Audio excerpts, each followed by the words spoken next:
Roboute Guilliman, the Primarch who rebuilt the Imperium. Without Roboute Guilliman, the Imperium of man would not exist. Not the structure, the military doctrine, the administrative framework that holds 10,000 worlds together. The Emperor created the vision. Guilliman built the machine that made it function.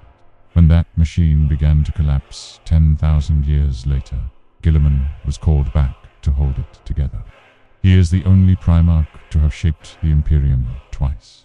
The world that made him, Guilliman, was found on Macragge, a world of cold mountains and disciplined cities, whose population had already developed one of the most organized societies in the known galaxy. The people of Macragge were not warriors first. They were administrators, builders, strategists. The culture valued order, law, and governance as much as martial skill. He was adopted by Connor, one of the ruling consuls of Macragge, and raised inside its political and military structures. By the time the Emperor found him, Guilliman had already reorganized Macragge's armies, reformed its legal code, and led military campaigns against neighboring worlds.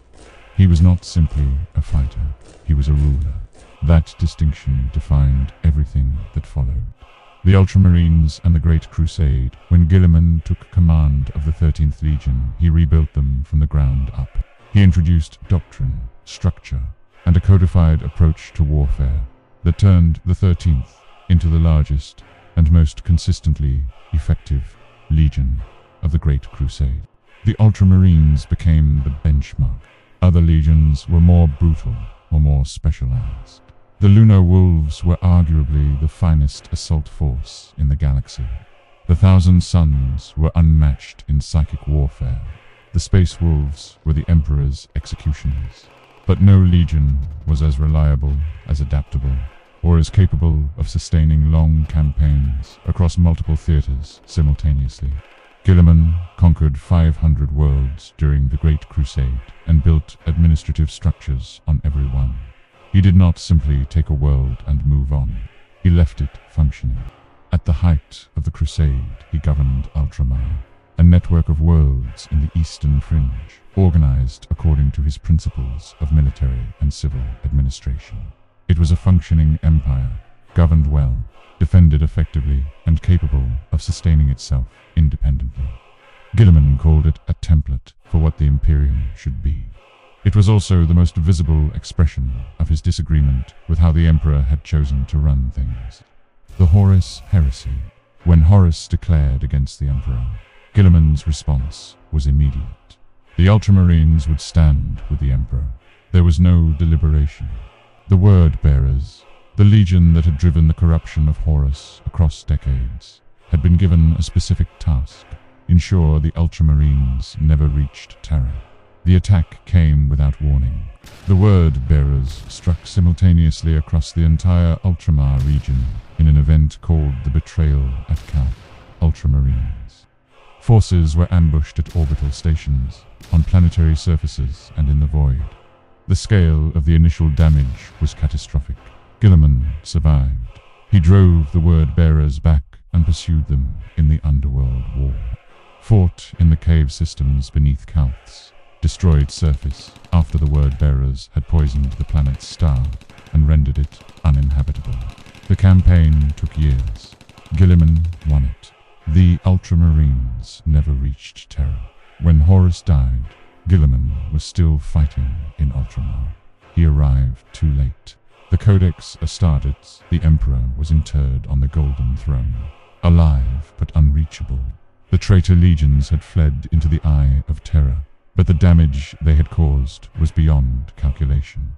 Worlds destroyed, supply chains collapsed. The administrative framework the Emperor had built was in ruins. Guilliman was appointed Lord Commander of the Imperium and did not stop working. He rebuilt the Imperium's governing structures from the foundation.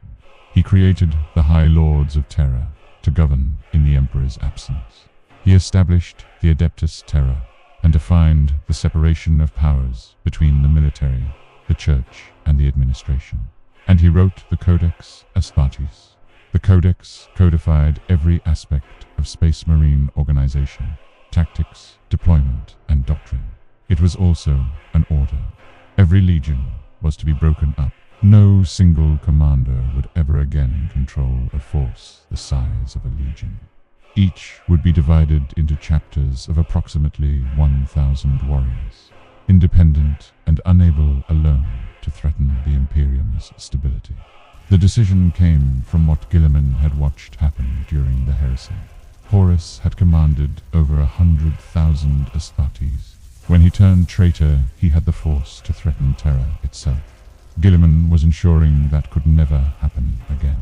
Several Primarchs refused.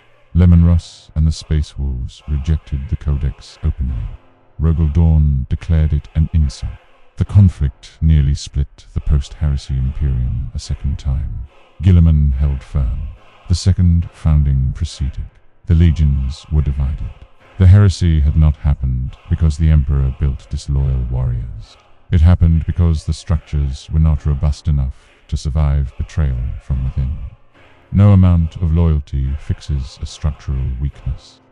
Only structure fixes a structural weakness.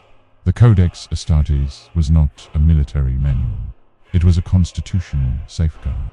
The wound that should have killed him, Fulgrim Primarch of the Emperor's children, and now a demon prince of Slaanesh, attacked Guilliman after the Reformation.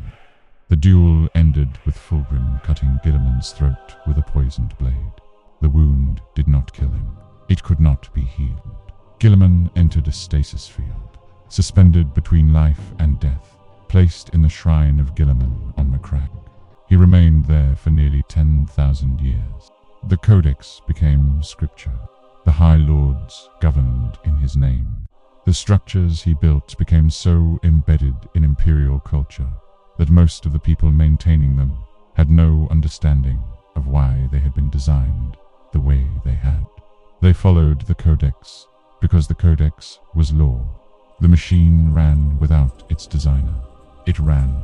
It calcified. It became rigid where it had been meant to be adaptable. Over 10,000 years, the Imperium Guilliman built became something he would not have recognized. The return, as Abaddon launched the 13th Black Crusade and the Cadian Gate fell, Belisarius Cawl, an Archmagos of the Adeptus Mechanicus, working on a commission Guilliman had given him 10,000 years earlier, completed his work. The commission had been to develop a new generation of Space Marines built on refined Primarch gene seed, and to find a way to remove the stasis field from Guilliman's wound. The stasis field was removed. Guilliman's wound was healed by Ivrain, emissary of the Eldar death god Ennead. Roboute Guilliman woke up. He spent his first hours reading everything that had happened in his absence. Every major war, every political development, every place where the machine he had designed had been bent out of shape by 10,000 years of use, by people who did not understand its purpose. His reported reaction was fury. The Indomitus Crusade reappointed Lord Commander Guilliman met with the Emperor on the Golden Throne. The content of that meeting has never been recorded. He then launched the largest military campaign since the Great Crusade itself. The Indomitus Crusade mobilized hundreds of Space Marine chapters, vast Imperial Guard armies, Adeptus Mechanicus forces, and the new Primaris Space Marines Corps had spent 10,000 years developing. Guilliman deployed them across the most threatened regions of the Imperium, pushing back chaos incursions, Xenos invasions, and the warp anomalies following the formation of the Cicatrix Maledictum, the great rift that had torn the galaxy in half. He reformed the Imperium's governing structures simultaneously. The High Lords had accumulated power he had never intended them to have. He removed those who obstructed him. He bypassed institutions that had become obstacles. He told the ecclesiarchy directly and on the record that the Emperor had never wanted to be worshipped. He made enemies. He expected to. He integrated the Primaris Space Marines into every existing chapter. Not every chapter accepted them without friction. Guilliman deployed them regardless. The Imperium Nihilus, the Cicatrix Maledictum, had split the galaxy. The half cut off from Terra, called Imperium Nihilus, was plunged into darkness. Warp travel made nearly impossible. Communication severed. Worlds that had been part of the Imperium for 10,000 years were suddenly unreachable. Guilliman established command structures for Nihilus, dispatched forces, and worked to reopen connections. The scale of the problem exceeded any single solution. The Imperium was fighting a war on every front simultaneously. He continued anyway. What he represents, Guilliman, was not the greatest warrior among the Primarchs, the most gifted psyker, or the most beloved commander. What made him different was the scale of his understanding. He understood that an empire is not an army, that military victories mean nothing if the structure sustaining the military collapses, that the most dangerous enemy is not the one with the most soldiers, but the one that finds the weakness in your institutions. The Codex Astartes, he wrote 10,000 years ago, still governs every Loyalist Space Marine chapter in the galaxy. The High Lords of Terra he created still govern in the Emperor's name. The administrative systems he designed still process the Imperium's resources across 10,000 worlds. Everything Roboute Guilliman built is still standing. That is his legacy, and he is not finished yet.